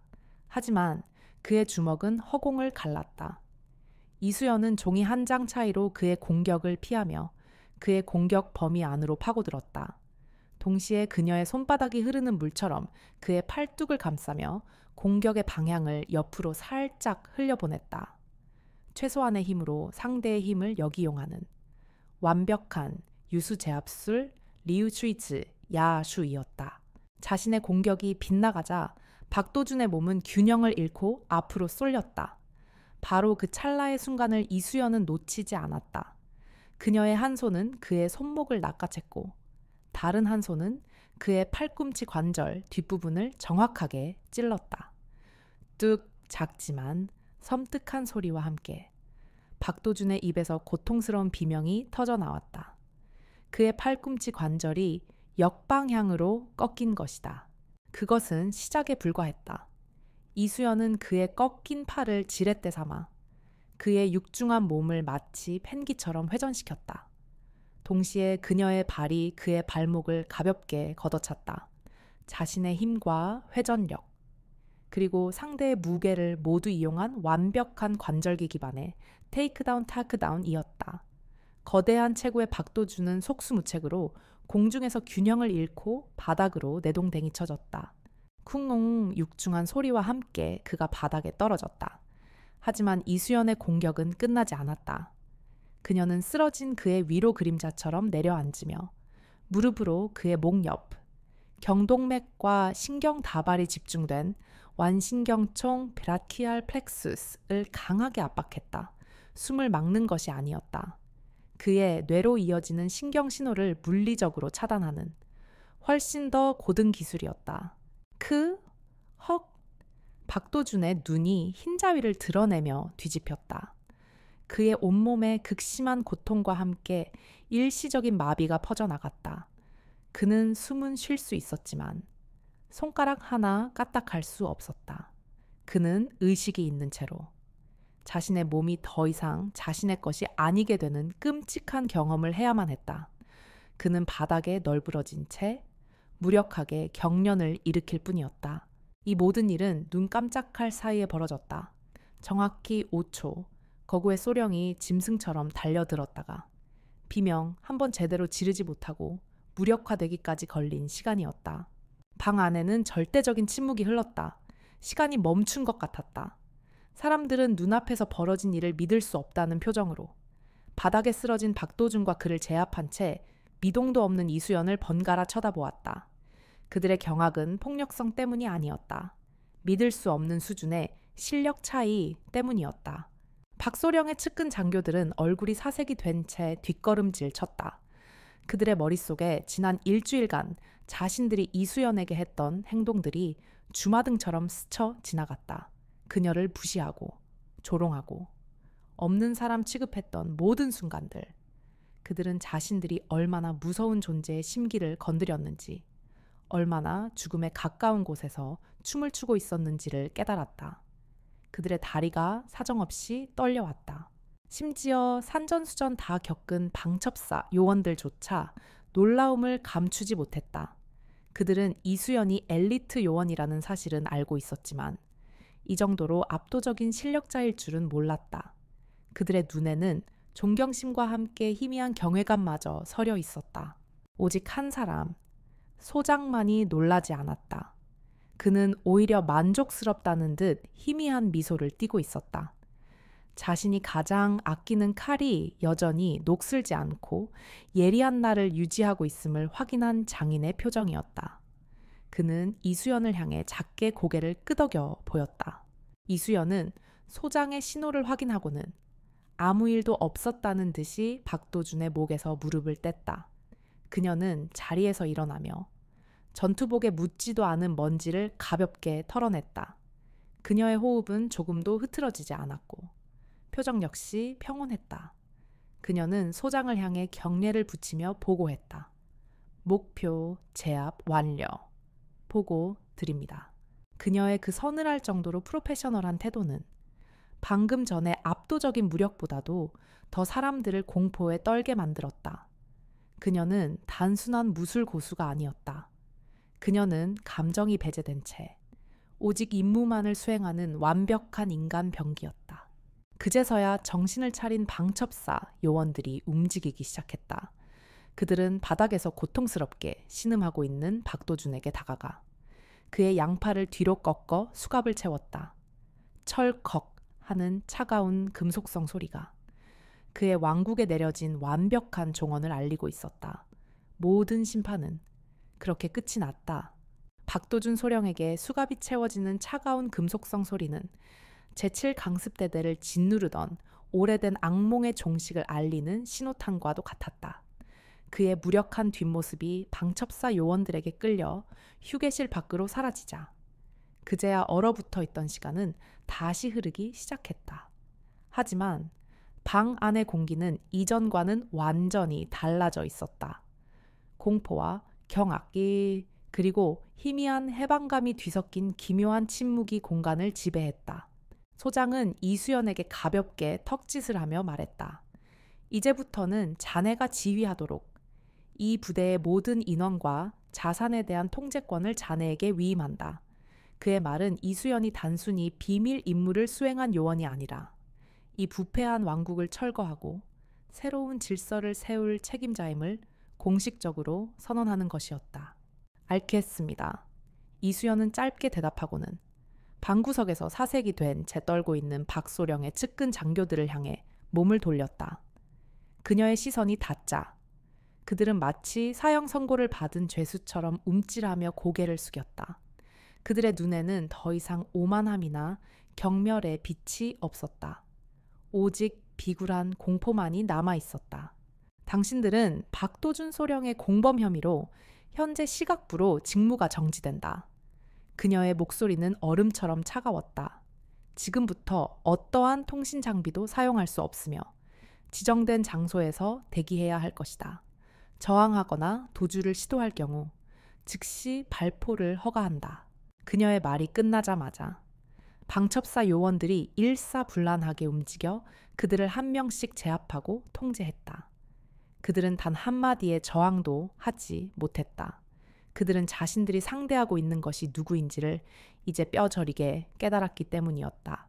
곧이어 소장이 이끄는 방첩사 본대 병력이 부대 전체를 장악하기 시작했다. 그들은 부대의 모든 통신망을 차단하고 주요 시설을 접수했다. 잠에서 깨어 어리둥절해야 하는 병사들은 모두 연병장으로 집합하라는 명령을 받았다.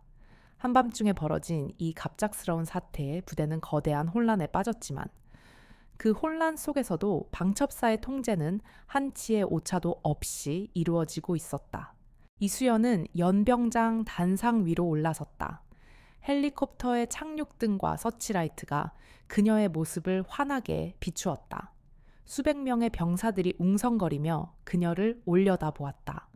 불과 몇 시간 전까지만 해도 그녀는 그저 새로운 나약한 여군 중위에 불과했다. 하지만 지금 단상 위에 선 그녀의 모습에서는 누구도 감히 거역할 수 없는 압도적인 권위가 뿜어져 나오고 있었다.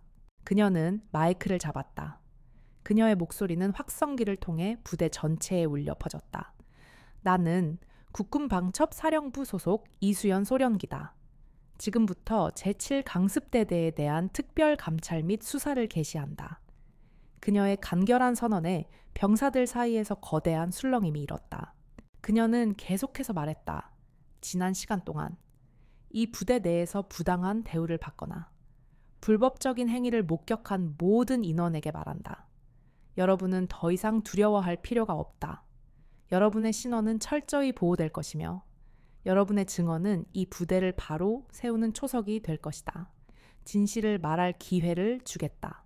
그녀의 연설은 길지 않았지만 그 안에 담긴 힘은 강력했다. 그것은 오랫동안 공포와 억압에 짓눌려 있던 병사들의 마음에 작은 희망의 불씨를 지폈다. 하지만 오랜 시간 동안 박도준의 폭력에 길들여진 그들은 쉽사리 앞으로 나서지 못했다. 보복에 대한 두려움이 그들의 발목을 잡고 있었다. 바로 그때 대열의 한가운데서 한 병사가 비틀거리며 앞으로 걸어 나오기 시작했다. 얼굴에 멍과 상처가 가득한 바로 김일병이었다. 그는 두려움에 온몸을 떨고 있었지만 그의 눈은 단상 위에 이수연을 똑바로 향해 있었다. 그는 며칠 전 밤 의무실 뒤편에서 자신에게 말없이 연고를 건네주던 그녀의 모습을 기억하고 있었다. 네, 잘못이 아니다 라고 말해주던 그 단단하고 차가운 목소리를 김일병은 단상 앞에 멈춰서서 목이 메인 목소리로 외쳤다. 제가 증언하겠습니다. 그의 용기 있는 외침은 연병장의 무거운 침묵을 갈랐다. 모든 병사들의 시선이 그에게로 쏠렸다. 이수연은 단상 위에서 그를 조용히 내려다보았다. 그녀의 눈빛은 따뜻하지는 않았지만 그의 용기를 인정하고 지지하는 듯한 깊은 신뢰가 담겨 있었다. 김일병의 증언은 시작에 불과했다. 그의 용기에 감화된 다른 병사들이 하나둘씩 대열에서 빠져나오기 시작했다. 마치 단단한 댐에 작은 균열이 생기자 본물처럼 터져 나오기 시작하는 것과 같았다. 저도 할 말이 있습니다. 박 소령님은 보급된 전투 식량을 빼돌려 외부 식당에 팔아넘겼습니다. 간부들이 병사들에게 지급되어야 할 동계 방한 용품을 자신들의 가족에게 보냈습니다. 저는 박 소령님의 운전병이었습니다. 주말마다 부대 유류를 개인 차량에 채우는 것을 목격했습니다. 증언은 본물처럼 터져 나왔다. 그동안 억눌려 왔던 분노와 서름이 한꺼번에 폭발했다. 그것은 단순한 비리 고발이 아니었다. 인간 이하의 취급을 받으며 짓밟혔던 그들의 존엄성을 되찾기 위한 처절한 외침이었다. 이수연은 그 모든 증언을 묵묵히 들었다. 그녀의 지시에 따라 방첩사 수사관들은 증언을 하는 병사들을 즉시 안전한 장소로 격리하고 그들의 진술을 하나하나 꼼꼼하게 기록하기 시작했다. 동시에 그녀가 지난 일주일간 목숨을 걸고 수집했던 결정적인 증거들이 수사팀에 제출되었다. 박도준이 군수품을 빼돌리던 장면이 고스란히 담긴 고화질 영상, 그가 외부 업자와 돈을 주고받는 목소리가 녹음된 파일 부대의 공식 장부와 실제 재고량의 차이를 분석한 데이터. 그녀가 준비한 증거는 너무나도 명백하고 체계적이어서 박도준과 그의 공범들이 빠져나갈 구멍은 단 하나도 없었다. 증거와 증언이 확보되자 수사는 급물살을 탔다. 방첩사 수사관들은 새벽이 되기도 전에 부대 내 주요 시설에 대한 압수수색을 단행했다. 박도준의 사무실에서는 그의 범죄를 입증할 이면 계약서와 비밀 장부가 발견되었다. 그의 숙소에서는 현금 다발과 고가의 뇌물들이 쏟아져 나왔다. 수사의 칼날은 박도준 한 명에게서 끝나지 않았다. 그의 범죄에 가담하거나 묵인했던 다른 간부들에게도 향했다. 특히 휴게실에서 그와 함께 승리의 축배를 들었던 측근 장교들은 가장 먼저 체포되었다. 그들은 처음에는 혐의를 부인하며 버텼지만 자신들의 눈앞에 제시되는 명백한 증거와 동료 병사들의 증언 앞에서 결국 무너져 내렸다. 그들은 서로의 죄를 떠넘기며 자신만이라도 살아남기 위해 모든 것을 자백하기 시작했다. 제7강습대대를 수십 년간 지배해왔던 거대한 부패의 카르텔은 단 하룻밤 만에 뿌리부터 뽑혀 나가고 있었다. 이 모든 것을 가능하게 한 것은 바로 이수연, 그녀 한 사람이었다. 그녀는 단상 위에서 동이 터오는 새벽 하늘을 바라보았다. 칠흑 같던 어둠이 걷히고 새로운 아침이 밝아오고 있었다. 그녀의 임무는 아직 끝나지 않았다. 부패한 자들을 처벌하는 것만큼이나 상처 입은 병사들을 치유하고 무너진 군 기강을 바로 세우는 것이 중요했다. 이것은 파괴의 끝이 아니라 새로운 시작이었다. 그녀는 자신의 어깨에 놓인 무거운 책임감을 느끼며 조용히 주먹을 쥐었다. 심판의 밤이 지나고 이제는 재건의 아침을 맞이할 시간이었다. 심판의 밤이 지나고 제7강습대대에는 더디지만 분명한 변화의 아침이 찾아오고 있었다. 박도준 소령과 그의 공범들은 모두 군사법원으로 넘겨졌다. 그들에게 내려진 판결은 군 역사에 기록될 만큼 엄중했다. 주범인 박도준은 군용물 횡령, 직권남용, 가혹행위, 살인미수 등 모든 혐의가 인정되어 군복을 벗고 수십 년의 징역형을 선고받았다. 그의 모든 계급과 명예, 연금은 박탈되었다. 한때 부대를 호령하던 폭군은 이제 차가운 군 교도소에서 죄수 번호로 불리게 된 것이다. 그의 범죄에 가담했던 측근들 역시 그에 상응하는 대가를 치렀다. 그들의 군 생활은 불명예스럽게 끝났고 그들의 이름은 부대의 역사에서 수치스러운 오점으로 남게 되었다. 거대한 암초처럼 부대를 짓누르던 부패 세력이 완전히 제거되자 비로소 부대는 숨을 쉴 수 있게 되었다. 그들의 빈자리는 새로운 인물들로 채워졌다. 신임 대대장으로는 군 내에서도 강직함과 뛰어난 리더십으로 존경받는 인물이 부임했다. 그는 부임 첫날 모든 병사들을 연병장에 집합시키고 이렇게 선언했다. 과거의 악습은 모두 청산되었다. 오늘부터 제7강습대대는 공포가 아닌 존중으로, 폭력이 아닌 전우애로, 그리고 가혹행위가 아닌 실전적인 훈련으로 다시 태어날 것이다. 그의 약속은 빈말이 아니었다. 부대의 분위기는 눈에 띄게 달라졌다. 훈련은 여전히 힘들었지만 그 안에는 병사들의 안전과 성장을 위한 합리적인 체계가 있었다. 식당에서는 더 이상 간부들이 좋은 반찬을 독차지하는 일이 없었고 보급품은 모든 병사들에게 공평하게 분배되었다. 병사들은 더 이상 상관의 눈치를 보며 주눅 들지 않았고 그들의 얼굴에는 서서히 활기와 자신감이 돌아오기 시작했다. 특히 김일병의 변화는 놀라웠다. 그는 더 이상 어둡고 소심한 신병이 아니었다. 그는 모든 훈련에 적극적으로 참여했고 동기들을 이끌어주는 듬직한 전우로 성장해 있었다. 그는 가끔씩 연병장 단상을 바라보곤 했다. 그날 밤 모든 것을 바꾸어 놓았던 한 사람을 떠올리면서 이수연 소령. 그녀는 부대가 정상화되는 모든 과정을 조용히 지켜보고 감독했다. 그녀는 새로운 지휘 체계가 안정적으로 자리 잡고 병사들이 심리적 안정을 되찾을 때까지 자리를 떠나지 않았다. 그녀는 여전히 말이 없었고 표정의 변화도 거의 없었다.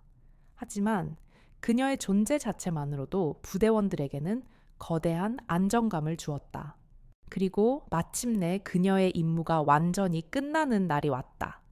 그녀의 떠남은 그녀가 처음 왔을 때처럼 너무나도 조용하고 은밀했다. 환송식도, 작별 인사도 없었다. 대부분의 병사들은 그녀가 떠났다는 사실조차 다음 날 아침이 되어서야 알게 되었다. 그녀가 떠나기 직전 신임 대대장이 그녀를 찾아왔다. 그는 진심 어린 종영심을 담아 그녀에게 격려했다. 이 소령님, 우리 대대는 당신에게 평생 갚지 못할 빚을 졌습니다. 이 은혜를 어떻게 갚아야 할지 모르겠습니다. 이수연은 그의 격려를 받으며 담담하게 대답했다. 제 임무는 썩은 부위를 도려내는 것이었습니다. 대대장님, 상처를 치유하고 새 살이 돋게 하는 것은 이제부터 대대장님의 몫입니다. 모든 영광은 대대장님과 병사들의 것이 될 겁니다. 그녀는 모든 공을 그에게 돌렸다. 그녀는 막사 뒤편에서 마주친 김일병에게도 짧은 인사를 건넸다. 훌쩍 성장한 김일병은 용기를 내어 그녀의 앞을 막아서고는 자신의 군 생활 중 가장 완벽하고 힘찬 각도로 거수경례를 붙였다. 소령님, 정말 감사했습니다. 그의 목소리는 벅찬 감동으로 떨리고 있었다.